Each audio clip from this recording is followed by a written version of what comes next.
The digital age is truly something to behold.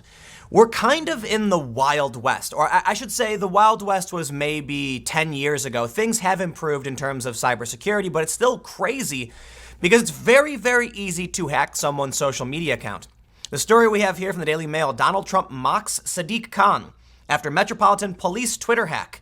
U.S. President says, with the incompetent mayor of London, you will never have safe streets, as police accounts tweets a stream of obscenities.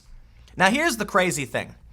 It's really easy to phish. It's a hacking technique where you trick someone to giving up their password. It's really, really easy.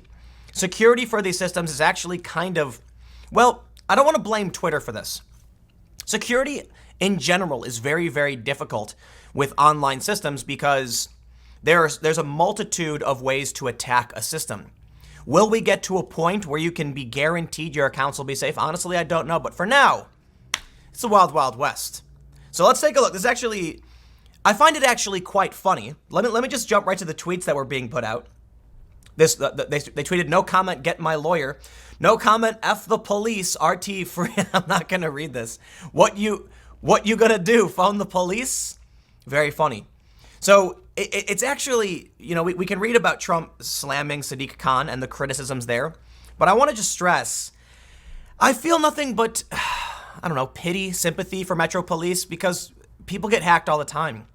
And it's really interesting how major governmental organizations like the Metro Police rely on an American company for official governmental business in their country. You gotta say at a certain point, it's a really, really bad idea. And this goes into the big conversation about how much power should Twitter have. They've become monopolistic in what they offer. Is there an alternative system you can use for microblogging? There isn't. I mean, there is, but not with the prominence of Twitter to reach these people. Perhaps the solution is government organizations need to start using, something other than Twitter. Maybe the Fediverse. If you're not familiar, it's an open source network of various microblogging sites. So no one can ban you. And you can secure things yourself, so you don't have to rely on Twitter. But ultimately, the bigger problem isn't whether or not they're using Twitter. It comes down to you're going to have a dumb employee who's going to open a stupid email and give away their password, and then someone's got access to your Twitter. So let's read the news. Before we get started, head over to timcast.com/donate if you'd like to support my work. There's a PayPal option, a crypto option, a physical address, but of course, the best thing you can do, share this video. YouTube has deranked independent political commentary, which means the only way I'm going to get that push is if you guys think my content deserves it and you share it. Let's read. Donald Trump has used the Metropolitan Police's Twitter hack blunder to take another swipe at London Mayor Sadiq Khan. The U.S. president tweeted, with the incompetent mayor of London, you will never have safe streets, hours after the Met's official Twitter account shared a stream of obscenities. Trump was replying to a tweet made by controversial commentator Katie Hopkins, who has also been scathing of Khan in the past. Hopkins wrote, officers say they have lost control of London streets. Apparently, they lost control of their Twitter account too. Twitter users were taken aback when a stream of bizarre and abuse messages started flooding from the Met Police's official account around 11 p.m. last night. The account, which is normally only used to update the public on ongoing policing matters, started writing tweets that said, F the police, and what you gonna do, phone the police? Other tweets seem to take aim at individuals, with one reading, we are the police. Cal and Dylan are gay, by the way. It's gotta be some kids, right? So here's the tweet from Trump. They say Trump used the blunder to take a swipe at him. We can see there's a bunch of funny posts. One said, Messiah and Oik are on your forehead. Zion is harmless. This one says, Kyo and Zion battered. EOR, I don't know what that is. We are the police. No comment. Get my lawyer. So we have this from Superintendent Roy Smith. He tweeted, we are aware that the Met Police has been subject to unauthorized access, and our media team are working hard to delete the messages and ensure the security of the account. Please ignore any tweets until we verify that it is back under official control. And this goes in line with the argument or the point I've been bringing up over and over again about how dangerous it is that a private organization as big and as ubiquitous as Twitter has so much influence over discourse. Because you may not know this. At one point back in, I think, 2013, 2014, a group of hackers took over the Associated Press's Twitter account and tweeted that there was an attack on the White House. The stock market in the U.S. took a dive by 8%, some ridiculous, I could be wrong, maybe not 8%, but I can't remember the exact number, but it was like $4 billion.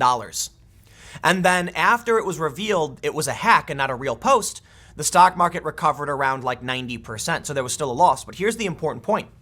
I brought this up to a lot of people that like there's too much power in Twitter, and you can't have this private company with insecure systems having such influence over government and the public.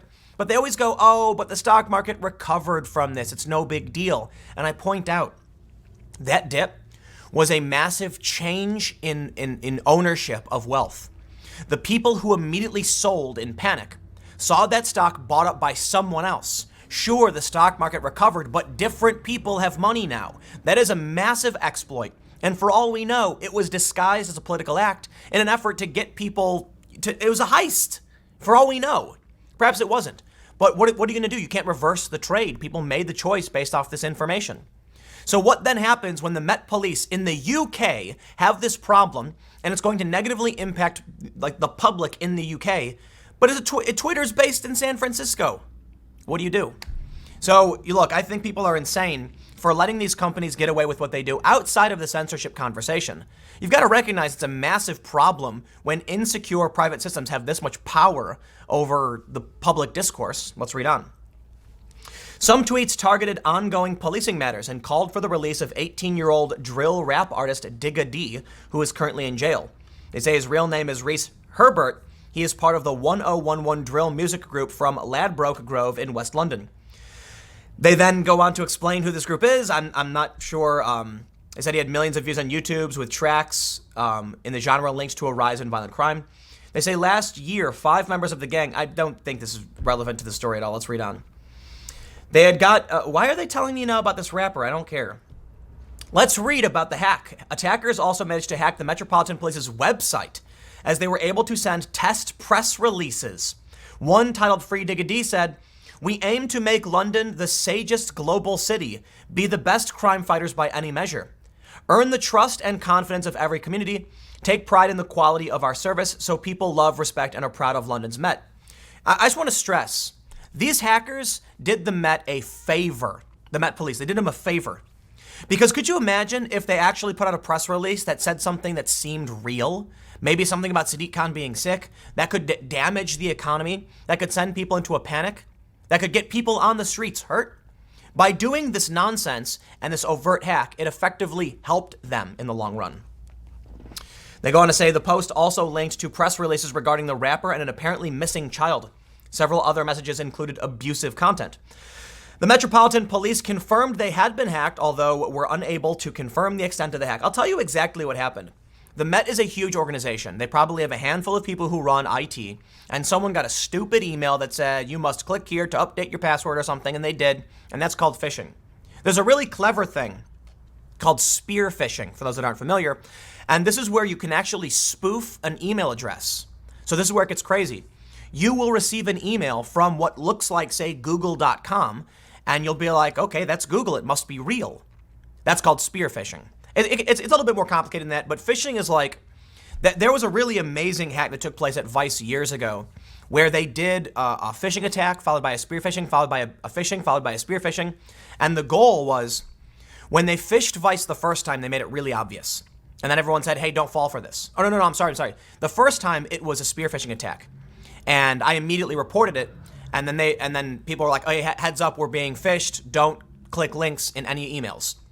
The next email that came in was obviously fake.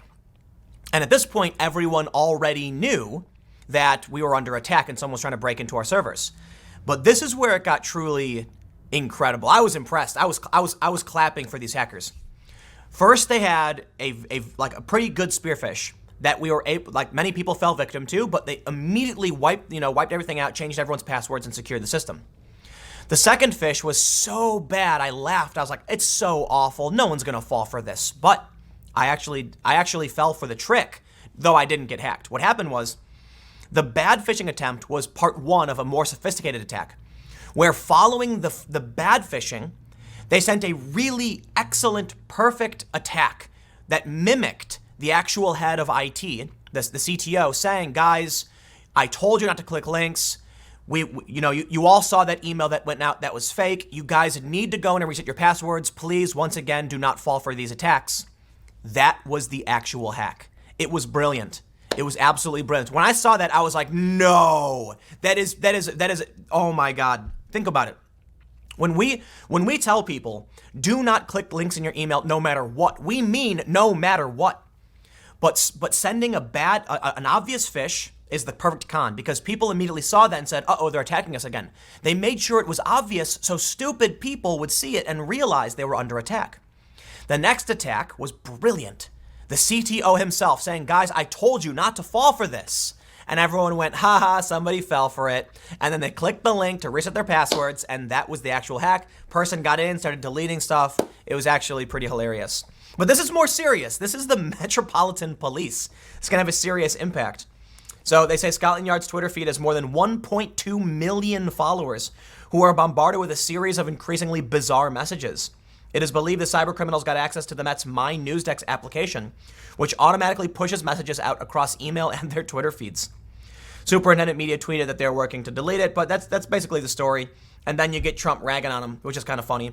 So, I don't know. I'll leave it there. Stick around. Slow news day, I might add. You may have realized, but I've got a much bigger, more of an argument for the next video at 4 p.m. YouTube.com/Timcast. For those on the podcast, it's always in a different order. But thanks for hanging out. Stick around, and I will see you all in the next segment.